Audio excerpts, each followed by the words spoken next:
Bagul. Bagul. Was that a Bagul scare? I was digging that intro. Very cool.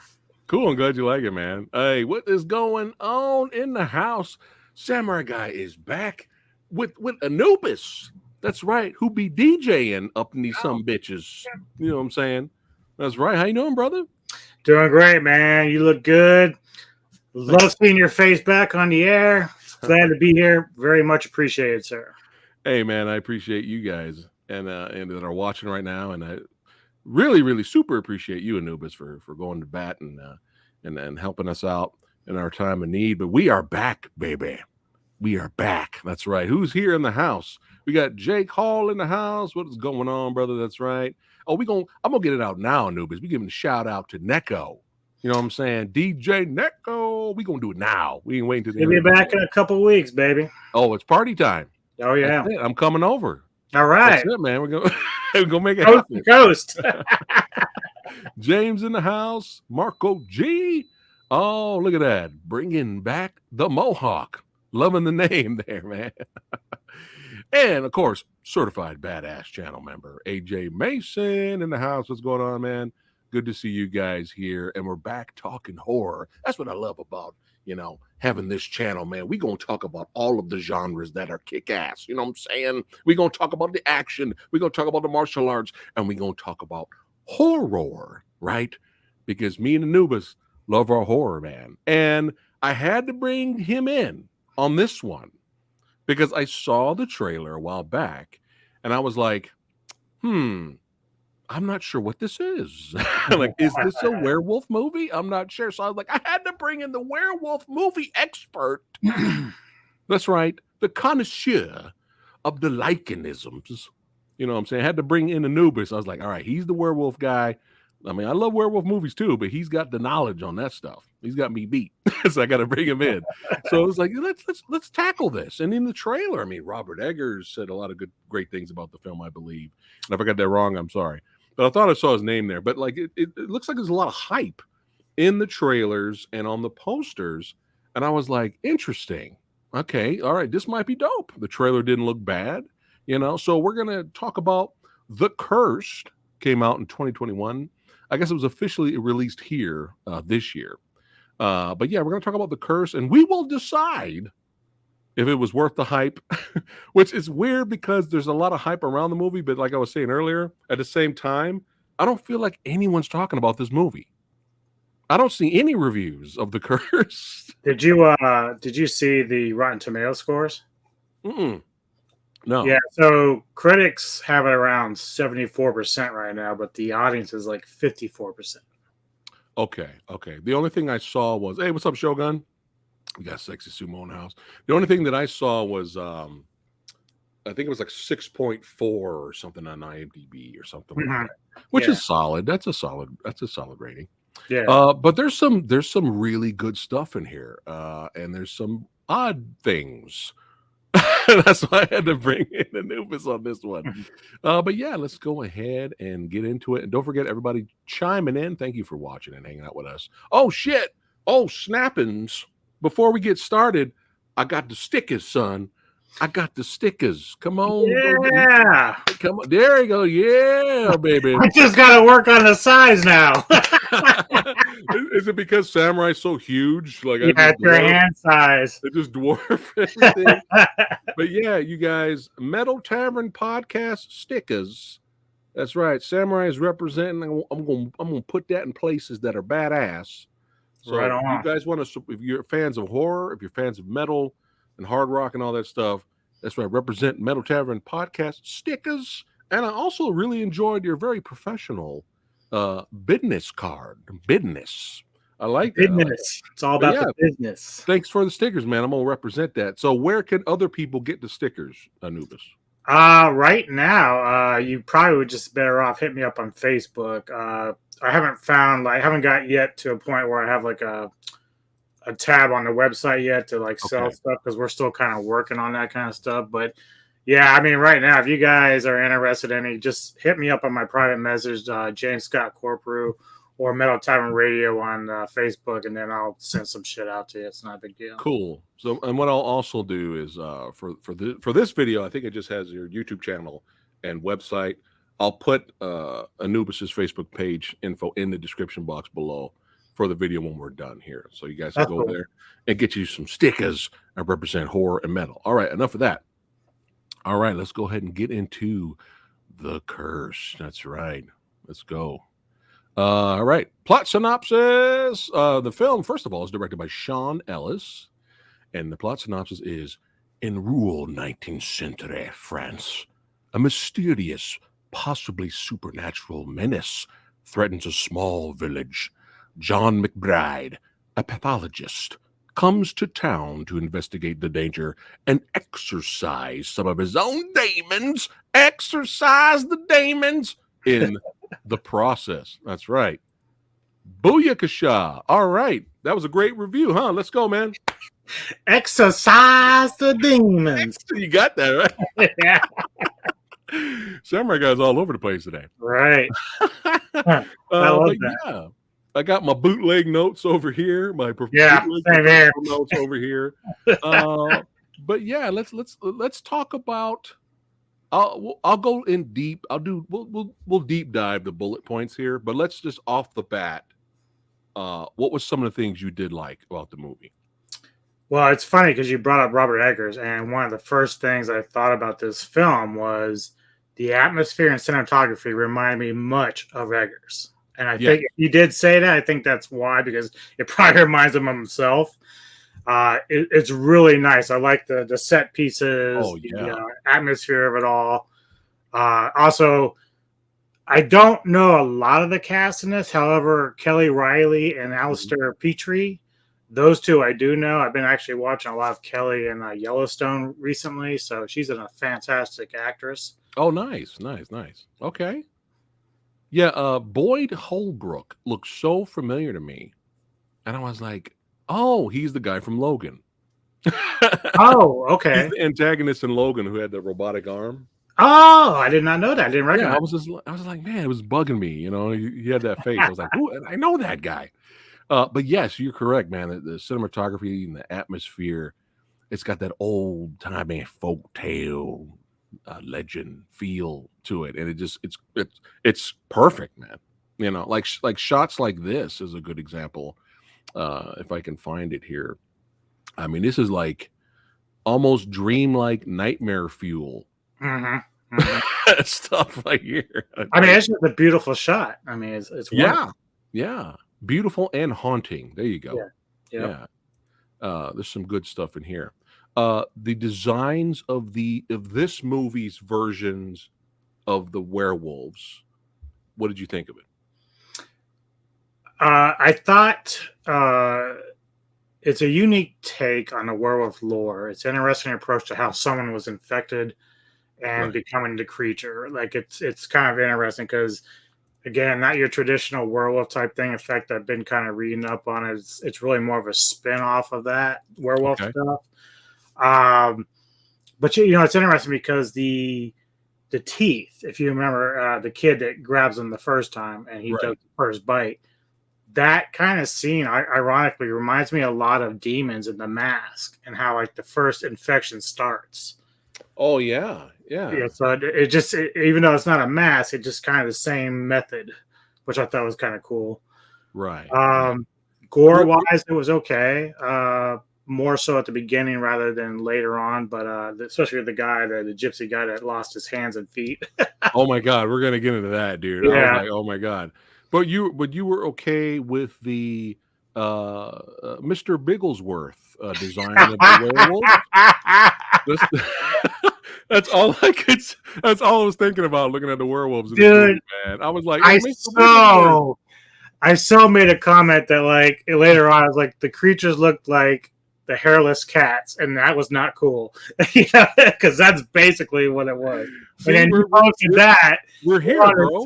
Yeah, we are on the same wavelength there.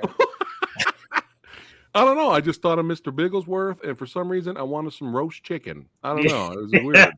But we're gonna get into it. Soundtrack's very good. And again, like the cinematography is just beautiful. And I Mhm. will go ahead and do like a deep dive into the plot synopsis here. So right in the beginning, we're thrown right into battle here. World War One, correct? Yep. I believe so. And we have a captain. I'm not going to say his name. He gets injured and shot, and man, when they take him back to, I just didn't. I don't want to live back then. How about you? No. It's just no. It's just not good. You know, you get a little scratch, you're dead. You know, like we got to cut it off. You know what I mean? You get a bee sting. Oh, we got to take your arm off. You know, We're sorry. We can't fix this. We can't stitch this up. We're gonna cut this finger off. Okay. yes. Yeah, I love how the doctor was so polite. He's like, Yeah. "Hey, how you doing? Yeah, I'm about to operate. I gotta go in now. I gotta go in and get those nasty bullets." I'm like, Oh oh, boy. what a polite doctor we got going there. But yeah, our captain gets shot, and they bring him in, and he got shot multiple times, and they're taking out as the doctor's taking out the bullets. He noticed that the last one's kind of taking a while to get out, and he brings it out, and it's like he's like, "What kind of bullet is this? You know, this isn't German brand or Yeah, I think made he or was whatever." saying something like, "There's something else in here," and he starts Yeah, yeah, find it what it is, and he pulls out. It looks yeah, almost like a warhead, really. yeah, and he pulls out a giant silver bullet. That's right. And I was just like, I wonder where this is going. All right, so let's rewind here. 35 years earlier, we're going back in time. That's right. And we are introduced to the house of Seamus Laurent. That's his name, Seamus Laurent. And so basically, you know how it is back then, rich people, this is our land. We don't like them gypsies. They stink. All right. We don't like them. We're clean and rich. We don't want the gypsies around here. They look dirty. They do a lot of dancing and stuff, and it's kind Well, of it's turning funny. me I on. think It's Seamus, interfering with my religious beliefs. right? So their magic and special, all their potions and all that. We got to get rid of them. Seamus was like, yeah, I don't think he really wanted it to go that route, but the Catholic priest next to him was kind of like, come on, you got. We only have one way to deal with this. I can get some people from out of town. We can take care of this. Let's get the mercenaries in there. Right. But before the mercenaries show up, we're introduced to the gypsy woman. And was it her son or just one of the men from the. I don't remember. That was her son. You mean the two main ones at the. Yeah. Yeah. I think it was her son, actually. Okay. Because she was really torn apart when he got messed up. Yeah. Torn apart. So no pun intended. So she gives him they look like silver coins, right? A vat of silver coins, and he melts them down and creates this badass kind of mouth guard in a way, and gives it back to Mammy. And Mammy's like, "Hey, this has been in our generations for forever. This is our protection. This helps protect us and all that." Well, mercenaries, they don't give a fuck about that. And I actually really liked how this scene was filmed, because usually when you get a scene in a movie where you get bad guys raiding a village or whatnot, we have all these different camera angles and stuff like that. It was very interesting because it was a faraway camera shot showing the entire gypsy colony. Mm-hmm. And all the mercenaries showed up, and they're arguing back and forth, and you could barely hear it because they're far away. And then that's it. Boom. Gunshot. That guy's dead. People are running this way. And it's like all in one take and all in real time from a faraway view. It was very interesting. I don't think I've ever seen something like that before. Yeah, it wasn't very coordinated because, you could see a couple of the women on the outside running around. They hadn't quite killed him yet, but then they came back and got him. So yeah, it was like chaos, but it was interesting perspective. It was different. I did enjoy that. Back to my bootleg notes here. So they majority of all of the gypsies are dead, and then we are left with Mammy Gypsy and Son Gypsy, and man. Now, me and you have seen a lot of horror films. You probably have me beat on that too. But I have not seen, to my knowledge, I don't know if Nubis, you're the same. Is this the first time have we seen someone basically get killed Scarecrow style? I mean, I don't think I've ever seen this. Yeah, I want to say Night of the Scarecrow is the closest, but then that didn't happen exactly like this. This was far worse for that guy than what happened to the guy. Yeah, Film, it was so, kind of fucked up. Like yeah. the mother and the son were basically, yelling at the guy in charge, and he's like, "No, we need to make them an example. Mhm. Make him an example. Bury her." Because the guy's like, "We can't sell these teeth, man. They're silver, man." He's like, "No, no, we're not selling it. Bury it with her over there next to the Scarecrow." And so they cut off this guy's hands and cut off his feet and put a bag over his head and basically just hoist him up alive while he just bled out. Yep. It was fucked up, man. I was like, holy shit. And then it didn't go too well for sorry, I skipped there. It didn't go too well for Mammy Gypsy either. Yeah, they buried her alive. And while she was getting buried alive, she's holding on to the teeth and spouting some good old fashioned curses, some thinner, curses, right? That kind of stuff. Yeah, yeah. And she warned the guy too. She's like, "You guys are gonna be haunted. No one's gonna get a good rest. The curse. You guys are cursed. But we're rich, so we're gonna do whatever we want." And I think we have now. Yeah, we're still maybe a few years after that. We're introduced to Seamus's children, Edward and Charlotte, and they have been having crazy nightmares of the Scarecrow, and separately. And the interesting thing about, I thought it was just them having the nightmares, and then what you find out later when you're introduced to Timmy is that the whole town, like everybody's having these nightmares of the Scarecrow and the Mammy Gypsy and all this stuff. Like it's affecting everyone. Right. And so kind of a dare. Timmy's like, you guys are punks, man. I'm gonna go get the teeth and show you guys are wusses. You know what I'm saying? So Timmy digs up the teeth, grabs the teeth, and as soon as he grabs them teeths, you hear that kind of shit started going on. Timmy gets in, kind of looks like he's possessed a little. Something's not right with Timmy. He puts the mouth guard in his mouth, again, slowly possessed by something. And Edward doesn't go too good for Edward, does it?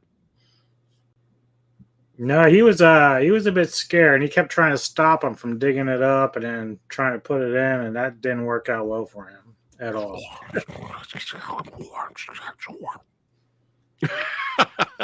But yeah, he attacks Edward and just goes to some chomping. Goes to chomping. They bring Edward back, and it's just not looking good for Edward. And one night, Charlotte, his sister, goes to check on him, and he looks like he's transforming. Now, the transformations in this are not your traditional. You got some fur balls coming out. Like this is almost like tree branch, wood forest like, right? Yeah. It's like they're almost transforming into the pieces of wood or something because it's just going all over. And I'm like, yeah, not your traditional werewolf stuff. No, it was different. Mm-hmm. It was different. Charlotte goes to warn her, parents. Parents run up there, and Edward is missing. That's right. So of course, we got to get the search going. But yeah, look at that shot, man. Going back to what you said about the cinematography. Look at that, dude. Mm-hmm. That's fucking great, man. But yeah, they go out hunting. Let's kill Edward, damn it. Edward was a pain in the ass. Let's shoot that little shit. No. They're going out to try to find him. And they, of course, obviously don't find him. Next up, we have Timmy basically meets up with Charlotte in the church and kind of goes with the theory. Well, apparently, when this happened to him, he had no recollection, right? What he did, he didn't know what the fuck. And he even asked, like, "What happened?" And she's like, "You don't remember what you did to my brother?" Yeah, And he's like, "I have no idea." And he came up with this theory. I don't know if it was double what you call confirmed in this, or was just a theory that the silver coins were the 30 pieces of silver that Judas was paid to portray Jesus? Was that double confirmed that that's what it was, or it's a theory it could be? I don't think it was ever confirmed, but that was definitely the theory they were kind of running with. Right, which was interesting. You know what made me laugh was when he, after he's like, says his Judas theory, then he turns to the camera and he goes, "You're all going to die down here," right? I was laughing the way he ran out of the chapel, man. Go. It's just like, what is this running? What are you doing? I was laughing at that. I was like, what? So I was like, all right, well, that just took me out of the scene there. But he gets outside and let's see. I thought I had it here. Where is hold on a second. I think it was shortly after where. Yeah, like right when he got outside, right? He sees Edward far away and he's in the forest and he's calling him, and Edward disappears. And then somehow it's not here anymore. I thought I had it in here, which is weird. Well, anyway, I do like the swiftness of the animals that's introduced first in this film. I like when werewolves are fast. Mm-hmm. You know what I mean?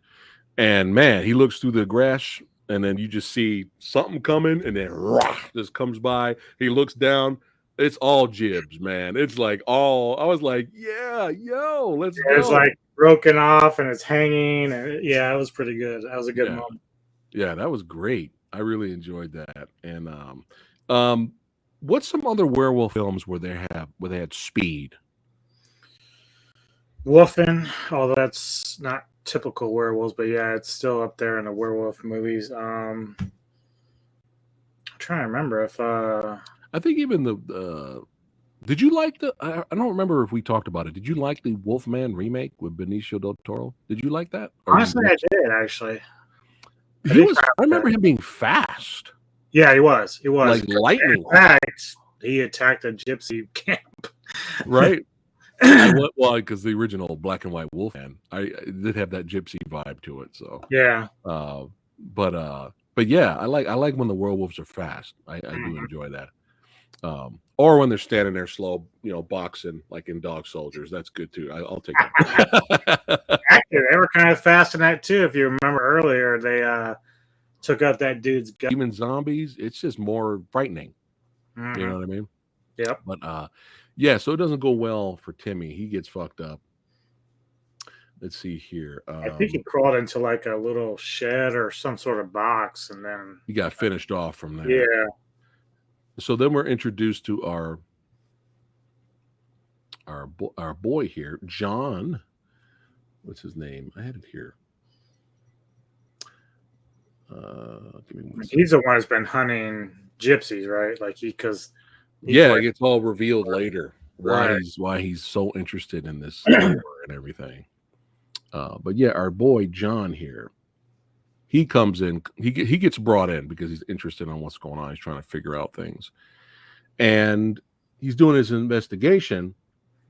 And then when you find out later is which I thought was interesting was John's an outsider. He has nothing to do with that town or that land. He's an outsider. But as soon as he arrived, he was having nightmares. Right. The Scarecrow. Yeah. And I think that was supposed to be his daughter and wife, right? Yes. Yeah. But yeah, I was like, oh, wow, how interesting is that? Somebody from the outside coming in. It's like, that's a cursed town.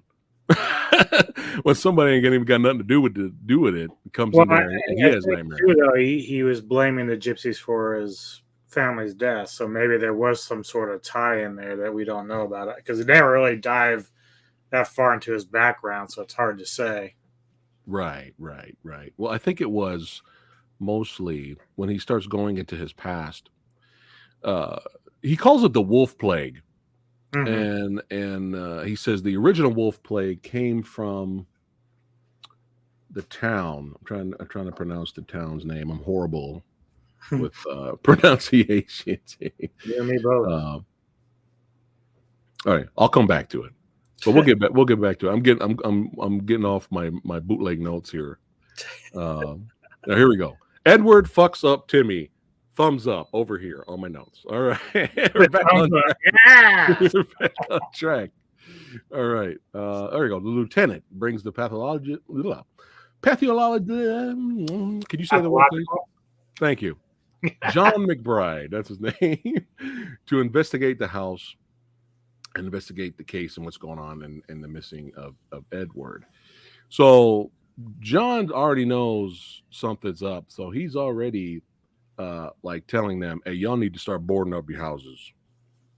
You're going to start boarding up your houses. He actually he hears a noise and he looks through a crack and he sees one of the Bigglesworths on the outside. And he's like, oh, shit. That's what they've been known as the Bigglesworth. It's Bigglesworth, man. And yeah. And then Seamus is like, holy fuck. What's going on with all these Bigglesworths outside here? Are we going to have to board up the house? I don't know if you heard Lady Fatblood, but she said that's the most genuine Scottish accent she's ever. Hey, I am known for my legendary accurate accents. Okay, you've heard my British. Sean Connery. Oh, we have fun here. It's just too much fun. All right. So yeah, we going to board up the house now. And then we have a sequence where let's see here. Yes, the next werewolf attack. Now, this is where I was kind of on board with the film. I was like, all right, this is very interesting. This is different. I'm entertained. I'm enjoying. Let's see where this goes. And then we get our first werewolf attack, or not first, but a second encounter here. And it's with these three jobbers that are out and about being dumbasses. Like when they know there's a killer Bigglesworth running around, or a murderer, could be a human being, you know. They're out there fiddling and diddling with some weeds and shit. So they go, stop laughing at me. Stop laughing at me. Anyway, it's fun. Let's see here. So I was just like, oh no, everything was going well until Thank you. Everything was going well. And I am so for creature feature type movies where you don't see it. You don't really see it that much. It actually works, especially when you don't have the budget to convincingly make the CGI amazing, right? You and do I. it in shadow or don't show it, right? Or if you have to show it, you have the one iconic shot. Like this is the best we had. This is the best practical effect or best CGI shot. Boom, here it is. Bagool, and then let it go back to shadows because everything. Yeah, I think that was my issue. Is like about this point you said we start seeing it. Yeah. And you know what made Jaws work so well is you didn't see the damn thing until nearly the end of the movie. So that's the thing. Like this, they had it going good. You had all this mystery and everything else going with this thing. Yeah, atmosphere. And all of a sudden, we're seeing it like left and right, and I'm like, okay, you ruined it.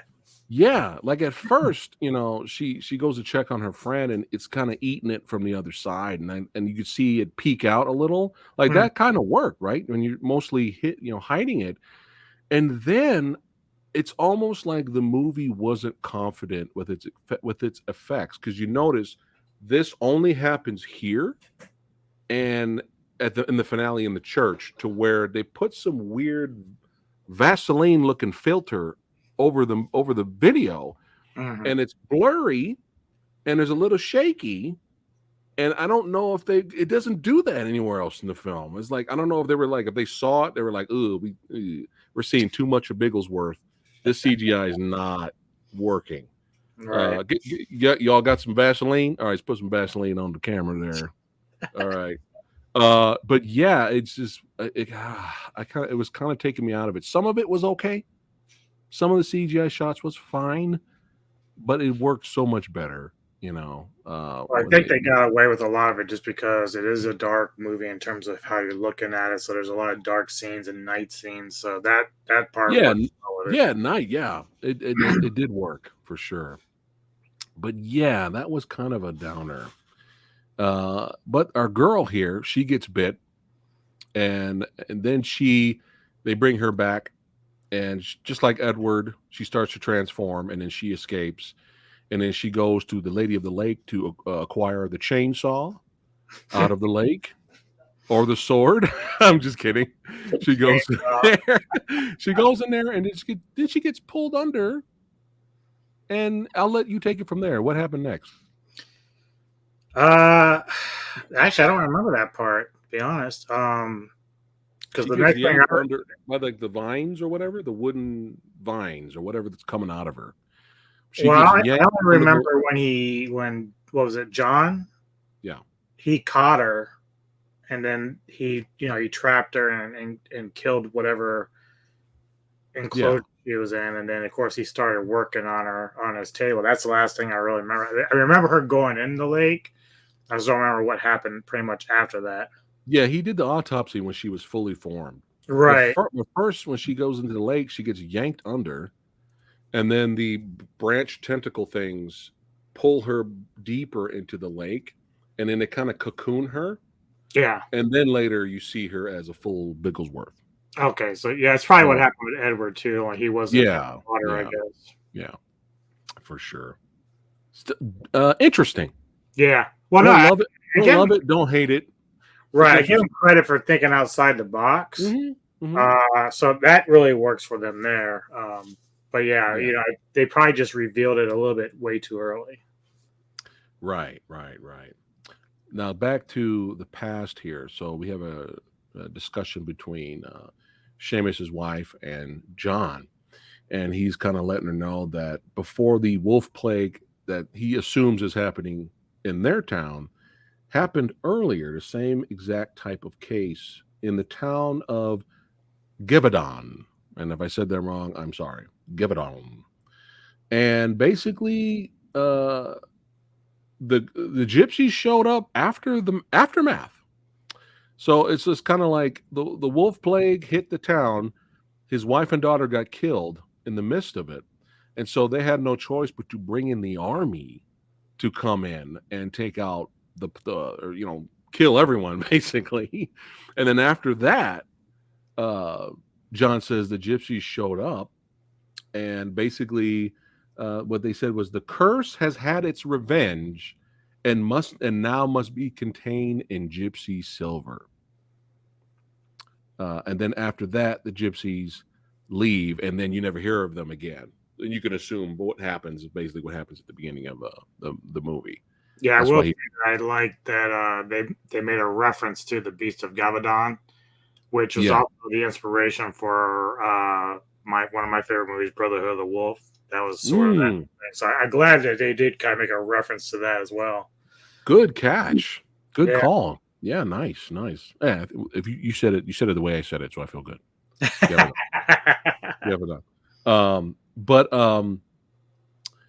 Yeah, so in a way, that's why John has that confrontation a little bit later with Seamus, because he's just like, basically, not necessarily the wolf plague, but guys like you kind of is what got my wife and daughter killed. You know what I'm saying? So it's just kind of like, I'm trying to search for the gypsy curse and the wolf curse, and I'm doing all this investigation, but in fact, I'm just actually here. That's what I thought I was doing, but I'm actually here just kind of just sweeping everything under the rug and cleaning up your mess, basically. Yeah. I forgot an important scene. Hold on a second. This is my favorite scene in the movie. So the girl from the lake comes back, and first John goes on the hunt. I kind of skipped forward a little bit. He goes on the hunt, takes out, which is a nice little fun little scene. Takes out the Bigglesworth, brings it back to do autopsy on it. This is my favorite part of the movie. Yeah. This is fucking amazing, dude. Like practical effects, makeup. There was a little bit of CGI stuff, but not like distracting. But yeah. Dude, when he does the autopsy on the Bigglesworth, this is fucking phenomenal. Yeah, I like that a lot. This is great. Like, wow. Like, you're going to be blown away, guys, when you see this scene. And it's so weird because he cuts it open, and then you see like almost a small figure in the belly. Yeah, you thought of like a fetus at first or something. Right. And then it slowly morphs and gets bigger and bigger, and she crawls out. It's so fucking mind blowing, dude. It's like It's like a so good. reverse. I don't know if you ever saw it in Company of Wolves, where the wolf actually comes out of the person. This is like reverse, where the person comes out of the wolf. Yeah. Yeah. Look at that. See, this guy knows the stuff. Look at that. Another great callback there. But yeah, dude, this is my favorite part of the movie. This was so good. Like, wow. Like And mind creepy as hell too. That was a good creepy scene. Yeah, yeah. And there was tension. Mm-hmm. There was tension because the guy didn't want to kill his That daughter. was his He's like, daughter. "It's Yeah, not." yeah. Yeah. He's like, "That's not your daughter anymore, man. You got to take the shot." You know. You got. We got a little lag going. Are we okay? Lag? Where? Who's lagging? Oh, looked like we were lagging. Oh, we're good now. Okay, cool. As long as we're good. But yeah, fantastic scene, man. That was so good. All right, next up for the for the notes here. Hold on a second. I have it written down here. All right. Wait, what made me laugh was I did. what made me laugh was Nana said, "Fuck you, I'm out." That was hilarious when the Nana and the butler just bounced. They just Yeah. said, "No, we're out now." I mean, after seeing this, the butler was like, "Nah, dude, we're out." It's like, what have you gotten us into? We're the hell out of here. Screw this shit. So I have this written down on my professional notes over here. This is what I have written here. Fuck the laundry. What are you doing? The whole time that scene was going on, I'm going, those guys are out there. You can't see a damn thing where you're at. And why are you outside of that house? I'm like, you've got to be kidding me. Look, we just gonna stank. All right? Fuck it. We ain't showering. We ain't washing clothes. We gonna wait it out till this wolf curse leaves and these werewolves or these Biggleworths are dead. No, I'm gonna go out. We need clean sheets. We need clean sheets. Well, it doesn't go well for our maid here. She gets bit and runs away. And I was just like, fuck the laundry. What are you doing? Which it should be noted too. I know we didn't really mention it, but now because the maid did the same thing, but the young girl Charlotte, who's the sister of Edward, she was part of that group when Timmy and them all found the teeth and everything broke out. Well, they were all quiet. They didn't tell any of the adults what had happened. Right, they made a promise. Yeah, right. So it's like, the adults are trying to figure all this shit out, but the kids are like, we're not saying shit. Right. We don't want to get in trouble. Yeah, thanks for bringing that up. I missed that. I forgot to mention that. But it's a perfect segue because John goes to Charlotte and talks to her, and she talks about the promise they made, and she lets him know where the teeth are, and the teeth were located in the church. So John gets the teeth, makes him some Bigglesworth bullets, and we are off and running. Now, we're going to talk about it in detail, the third act and the finale. Right off the bat, what did you think of it? The whole movie? No, the third act. Okay. I'm going to go in detail what happens. What did you think? What was your overall thoughts of the third act and finale of the movie? What did you like it? Were you like, I liked it enough. Like I kind of expected it, I guess, in some ways, but I'll probably get into it more once you've gone into depth with it, because there is some problems with me with it, just because I think it's a little confusing at the end with the silver bullets. Like some of the stuff just doesn't make sense to me, but yeah, well, I'll touch on that a little more. I mean, I liked it in terms of like what happened, where it happened, and like I said, I kind of expected the thing with Kelly Riley's character and what happened there with that. So yeah, you knew that was going to probably happen. So you were fine with it, right? We were right. Yeah. I'm exactly like you. I was fine with it. Like it was entertaining enough. It wasn't bad, but some things kind of bothered me. Oh shit! What, Mr. Tony the other day? Tony. Just now seen him. And what's up, brother? Good to see you, man. Thanks for popping in for a bit. Um, come, Mr. Bigglesworth. Mr. That's it, man. I'm Bigglesworth. on a roll. I'm on a roll, man. All right, so here we go. Let's get into the third act. So we have the altercation between John and Seamus, right? And he's just like, you're really the reason why guys like you, the real reason why my wife and daughter are dead. And then, of course, he tells him to get out and all that. Now, this is what should have happened. He's like, we'll find Edward ourselves. Get out! Get out! Right? So this is what should have happened. He kicks him out of the house, right? And then, of course, he doesn't really leave. He kind of goes somewhere. You see him walk away. And then when shit hits the fan, then he comes back for the rescue, right? Mm-hmm. That's what should have happened. But what's really odd and kind of, I was just like, man, everything's very well made and it's entertaining. But what kind of annoyed me was he saw all the blood and shit on the laundry. He knows somebody got fucked up. He goes in the house and he says, "Where's the maid?" Right? He saw that in the dark. Right? Where's the maid? Street light, right? no nothing. He could see blood Right. on the sheets in the dark. But he's like, where's the maid? Which we would do, right? If we were in his position, we were like, oh shit, what the fuck? Somebody got fucked up. Where's the maid? Right? Mm-hmm. And then they get in the argument, him and Seamus kicks him out, which he doesn't, because John's like, I'm not leaving till the army gets here. And he goes on the porch. In Seamus' defense, I would have been like, motherfucker, I just kicked you out of my house. You better get out. I see the way you eyeballing my wife, too. Yeah. Anyway. Yeah, that was kind of a weird dynamic, too.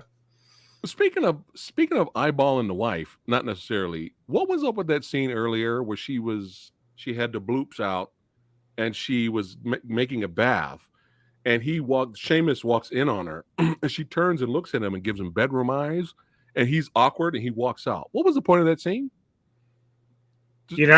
I said the same thing. I was like, one, you're an idiot for the dude not to do anything there. And two, I'm like, well, maybe there's just like this strained relationship, which is supposed to set up that kind of like third dynamic with John. Like maybe, had you not had all this other craziness, maybe those two come together and she leaves the husband or something like that. But I think that's what they were kind of doing. They were trying to show that between the wife and husband, there's like they had a bad marriage. Right. They didn't go into more detail, though. It was just kind of like... No, that's... As you said, it's kind of a wasted scene because it does nothing. Yeah. I was just kind of like, what was the point of that? Well, anyway. Or how am I? Because it's Kelly Rice's side boob. That's my side boob. So anyway, let's get back to it here. So he sits out on the porch, and I'm like, no, John. No. You just... saw blood all over the laundry. You're concerned that the maid is missing, that she could be transforming right now. What are you doing on the porch? This kind of took me out of the finale because it was just like, well, what do you think happens next, Anubis? What was her name? I forgot her name. It was Annis or something. I forgot what her name was. Oh, the maid? Yeah, something like that. So what happens next? She transforms and attacks Seamus. Seamus hears noises and he goes up there to look and he gets attacked. He gets fucked up and he shoots the maid. And I'm like, John, it didn't make sense. Well, it doesn't make sense for two reasons. What we learned up to this point is there's really like two parts to these creatures. You have the outer skeleton, which is basically your wolf. Right. And the person inside. And if I recall, one of the first ones they shot just a creature in the head and it died for some reason. Right. Then the second one they caught was impaled on John's trap and he supposedly killed that outer skeleton. Right. Until they cut it open. But then like we know at the very end Edward's gonna be there. Right. But we never find out exactly what happened to Annis's werewolf, so to speak, because I think... Oh, he shot her in the face. Oh, did he? Okay. Yeah. I must have missed that part. It was like really quick. Yeah, That's why well, you yeah, see her laying there when John goes to investigate after the fact. right. He's like, no, he should have been like, he's like, no, I'm not. He's like, I'm not leaving till the army shows up. How about you search the rest of the house for the goddamn maid, John? Since you have the theory that she got bit, oh fuck it, I'm gonna chill on the porch. That was Well, just I like how when they finally, like, the parents finally realize what's going on, they hear noises upstairs. Like it all starts with like this ruckus that's going on upstairs, and yeah, they have to go investigate it. yeah, yeah. So Seamus gets bit, and he goes, well, I know what's gonna happen to me, so fuck it. Tell my wife and daughter I love them, and here we go, going out, blaze of glory. And he burns himself, boom. So he's dead. He gone. Yeah. Which I don't know. I kind of wanted him to die a little worse, but whatever. I mean, at least he died, I guess. So that leaves John. The house is on fire at this point, so he's just trying to rescue the wife and daughter. He leads them to the church, but we have a run-in with Nana. Nana didn't make it. The wagon got fucked up, and she didn't make it. Where the Bigglesworths got him. Um, but here was another thing I was like, let me ask Anubis about this. In the history of all that is the werewolf movie, has the werewolf ever smelled or sensed a silver bullet? Okay. And Because that comes to one of my big problems here with this movie. okay, let's go. Obviously, we start with the movie where the silver teeth kind of starts the entire thing. Right.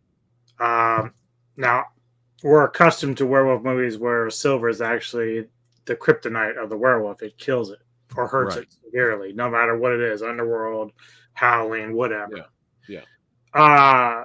Now, towards the end of the film, somehow we're supposed to believe, I know you haven't quite got to it yet, is that being shot with a silver bullet somehow will save the individual inside the exoskeleton of the creature. And they really never explain that at all. I kind of call bullshit, to be honest. I mean, if you want a happy, well, not really, it wasn't really a happy ending because you know what happens to him as an adult later. Right. But yeah, it's just kind of like, I don't know. But I mean, this is a world it's its own world with its own rules. So they technically can do whatever they want in their defense. Right. But for werewolf purists, film purists, something just felt off. And I was just like, wait a minute. Because I'm like, why isn't the werewolf attacking them right now? Right. And he's all like, silver. He senses the silver. I'm like, when? Since when? Werewolf go, knew I had the silver. It's like, let's watch Silver Bullet, and let's, instead of the werewolf crashing in at the end, he's like peeking through the window. He's like, oh fuck that, they got silver in there. I'm like, I'm out. Credits. He's like, I'm not going to that house. Fuck this shit. The end. Credits. But that's the other thing too at the end with the main character, because once they remove the bullet, again, usually in werewolf lore, that means the curse is reinfected. Kind of like if you took a steak out of a vampire, they still can come back. It's really weird. I don't know. They didn't really explain how this was supposed to work with the silver. It just like maybe if we had a little bit more explanation of the rules, we would have that much easy a time with it. Because if you go back to this, which is still the best scene of the film, it's like if this, the human comes out, does the human again reform as a Bigglesworth? Yeah. And that's the other thing, because I had read someone else's review of this at some point, and that scene you brought up with the girl coming out of the exoskeleton, like, of course they shot and killed her, but whoever wrote the review was kind of like, well, John probably didn't realize that had he known that he could take a silver bullet and save her life, he would have done that. Like, it's really weird because they just, as you pointed out, there's no context of how this is supposed to work. It's Right. fine if you want to create this own world that you have and your own rules, but if you have no context to it, it makes no sense. So we're going with Wolverine X-Men Origins logic, where we shoot Wolverine in the head with an adamantium bullet, and that's how he loses his his memory. Right. We're doing whatever we want here. As Lady Fatblood says, Cocoa Puff logic. That's her saying for shenanigans. But yeah, so they get back to the church. Now, did you laugh when the father there, when Timmy's dad? Did you laugh when as soon as they get in, right? A lot of shit's gone down, right? As soon as they get into church, John walks up to Timmy's dad and gives him his son's toy. I'm like, so you mean to tell me you had the toy on you the entire time? I guess. like, Yeah. like, what are you doing? You got werewolves Timmy's here. dad. Timmy. Timmy. Timmy. It was just kind of like, maybe that should have happened sooner in the movie. Because he picks up that toy as soon as that's the first investigation. Way earlier in the movie. So you mean tell me he's holding on to the toy the whole movie? Like, what is going on? Like, it was so weird. So anyway, and then Dad's probably like, you could have just mailed that to me, dude. but then the toy end up getting the dad killed. Yeah, because when Edward Bigglesworth shows up in the chapel because the mom lets him in, people start getting killed, left and right, and he drops the toy and he goes for the toy and he gets killed. Well, I think or something like that, right? I think the premise there with that was because not everybody died, but I think that the creature was targeting everybody who was involved with the gypsy slaughter. I think that's what it was. Oh, okay. Oh shit! We got OGP. He said he just stopped by to say hi. I think I'm going to go back to theater and watch Doctor Strange again. Wow, he's going to see it twice. All right, he must have liked it. Try to get out there tomorrow, but who knows when. Yeah, we're going to shoot for Saturday. But yeah, again, when we were talking about this attack earlier, they did the same thing again. And when the Team Edward comes in, they do the Vaseline filter over the camera. They do the shaky shakes. Again, I think they weren't confident in the CGI, and some of the CGI is passable, and some of it's not great, man. And it really kind of takes you out of this, beautiful, gothic, atmospheric film. And it's just like, damn, I wish they didn't show the werewolf that much. You know what I mean? So, the mom is an idiot and doesn't want to get out of the way. She holds Edward's face when he's still a Bigglesworth. So John's like, fuck it. I'm going to go ahead and shoot you through the back with the silver bullet. Whatever love interest he had there, he's like, fuck you, bitch. Which is the right call, I think, because she's being stupid. You're going to get everybody killed. Yeah. Edward, you're going to get everybody killed. Mm-hmm. So he shoots through her, kills Edward. Mama does not make it. And then we have the infamous scene, which you were talking about earlier, where the Edward, the silver bullet, saves Edward, and he comes out of the werewolf and he grabs Mammy and he goes, boo-hoo, Mammy's dead. I don't remember what happened. Kind of similar to Timmy, not really remembering what he did. So Edward has no recollection at all of everything he did and all the people he killed.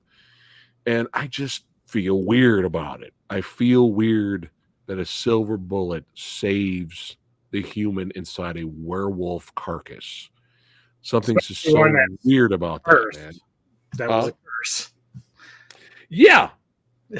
Like, I don't hate it. I just feel weird. I did like the transformation from when the mother died and like she took her last breath and then Edward took his first. That was a nice little transition there with that. Yeah, that was. And then it's revealed that it's Edward, the captain from the beginning of the movie. That's why he still had the silver bullet in him when they took him out. When they took it out, but he didn't make it. He ended up dying there. And then we fast forward. Oh, I forgot. He's like, "Hey, I need a family, so My whole family's dead, so I'm just going to take the children. So John becomes the father of Edward and Charlotte, takes them under his wing, and the movie kind of ends with back to real time, and of course Edward's dead, and Captain Edward, and then we have Charlotte visiting a old John in bed, and you can assume he just passes away there. Was that scene needed? No, and it's again, we're even more kind of like left in limbo because the final shots of the Charlotte went to her brother's grave, I guess, and got the other bullet that they took out and brought it back. So he had like the 4 silver bullets at the end. I'm like, that's why there's 4 there. Okay. right. Yeah, because she handed him 3 when he first adopted him. Okay. All right. But I'm like, what is the purpose of this? Was John like waiting for her to go get that from Edward? Like, what was the point? It was perfect. Her reminiscing was enough. Like when she got the news that her brother died in battle, and she had the photo of all 3 of them. Like that was enough. You could have went straight to credits, right? Did you ever see a more miserable family between the 3 of them in the photo? They looked like no happiness whatsoever. Yeah, they just looked miserable. Didn't like everybody look like that bad? Everybody looked that way back then. Like, damn, this is a magical contraption. They're taking your pictures. No, they're stealing our souls. That's what they're doing. They're stealing our souls. But yeah, that is cursed. I did enjoy it. I was entertained. I wanted to love it because the first half, dude, I was like, this is legit. Like all the hype around it. Mhm. This is legit. Good. Like, all right, let's go. It's got everything I want. All right, this is interesting. This is different. Let's go. And yeah, just bad CGI. I mean, we're not talking about American Werewolf in Paris bad guys. Well, we are, except for they look like Bigglesworth. Same style, but just Bigglesworth. That's all. Biggles Wolves. I don't know. Biggles Wolves. Biggles Wolves. There you go. That sounds better. Oh man! Yesterday it was Octoganked. Octoman bitch slapping people, and now today it's Biggles Wolves. That's right. We have fun here with words. But yeah, let's go ahead and rate this sumbitch. The Cursed Anubis. What do you give? Be honest.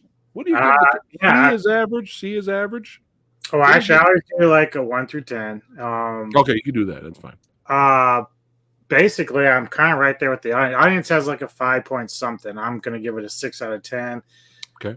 It's got a unique premise. It does have good cinematography. The acting is not bad in it. No. But as we agreed, it starts to lose its way about midway through, and the reveal kind of like just it's lackluster. Like you kind of want not to see it for a while longer. Right.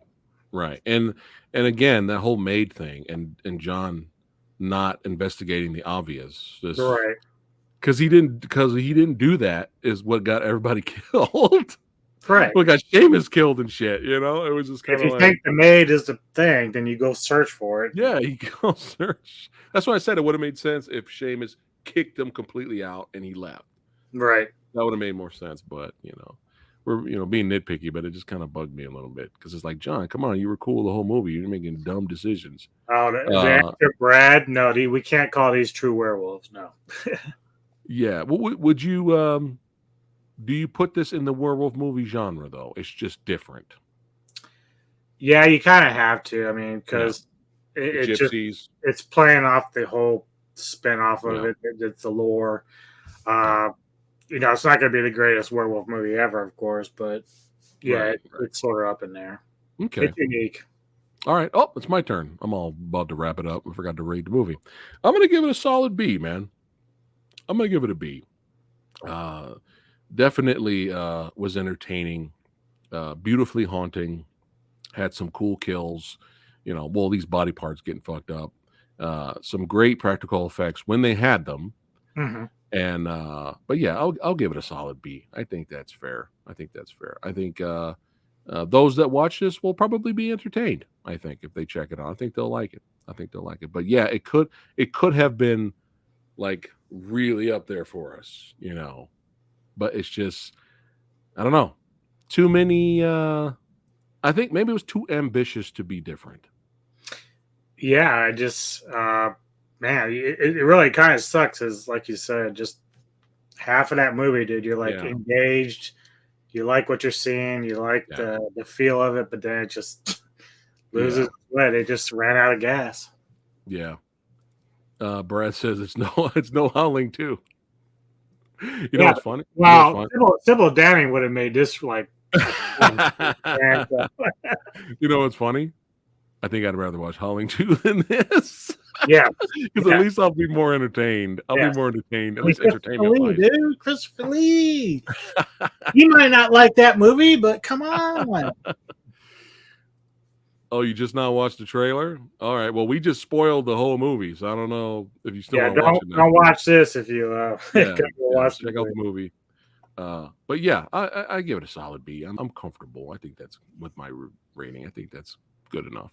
All right, guys. Thanks again for hanging out with us and watching us knuckleheads talk about what we love, which is the horror movie genre. Check out The Cursed yourself. Seriously, if you're still curious, still check it out. Definitely check it out. Don't forget Sunday at 12 p.m. Me and filmmaker Matt Merritt. We're going to be reviewing. This is actually non-spoilers, a non-spoiler review of Spirit Walker. And if you see the trailer for this looks fucking badass, man. So Is that, hopefully it delivers. is that Hmm? going to movie theaters or is that like a It's on the Haya app right now, Haya? and the Haya app is like $2.99, dude. It's Yeah, like so cheap. But yeah, it's streaming there, guys. If you want to watch Spirit Walker, but it just all you gotta do is watch the trailer. You will know if you want to watch it or not. But it looks badass. And don't forget Monday at 5 p.m.